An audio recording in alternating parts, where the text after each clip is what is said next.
Hi, my name is Kaleb Miller, and I'm here to tell you about my fifth grade experience. One of the hardest school years I had was fifth grade. I went to a smaller school, and it was the same group of 23 kids since preschool. For the most part, we all got along pretty well. Then came to a new staff member to my school, someone I had never met. She was a replacement for a teacher that I really looked forward to having as my fifth grade teacher.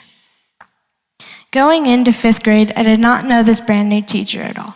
I was a little nervous. As the school year started, I quickly came to the realization that me and this teacher did not see eye to eye. I felt like she didn't like me, and many times I felt singled out by her unfairly. At the same time as I was trying to adjust to a new teacher, I felt I was starting to drift further away from my close friends. I noticed that when I would hang out with the kids in the younger grades or when I was mentoring with the kindergartners, I was happier than when I was surrounded with my classmates. I really came to the point when my school year was just straight out hard. It honestly kind of sucked.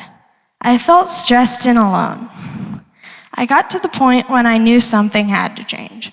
My parents were very aware my grades were dropping, and both my parents saw a change in me altogether. I was not myself at all. I decided that I should tell my parents that I was having a rough time in class. I explained what was happening in school and how I felt my teacher was treating me. It turns out my parents were on my side and believed me. Who knew?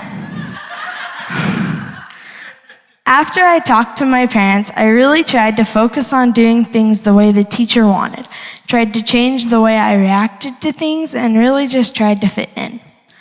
About that time, I was sitting in my room thinking about what I could do to help my problem. I knew that I felt alone and rejected. I felt the kids in my class had ditched me, and my teacher was against me. All of this was sad and overwhelming.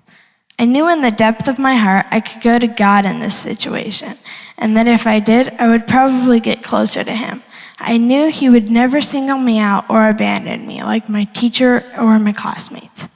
God promises in Hebrews 13:5, "For God has said, I will never leave you, I will never abandon you."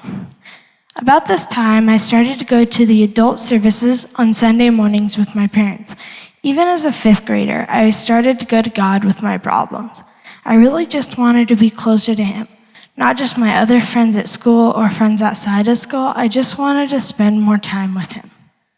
I began to love Him more and more every day. I thought in hard times you had to go through it by yourself, but then I met God and He spoke to me in so many ways. All of this hard stuff is when I started to believe more in Him.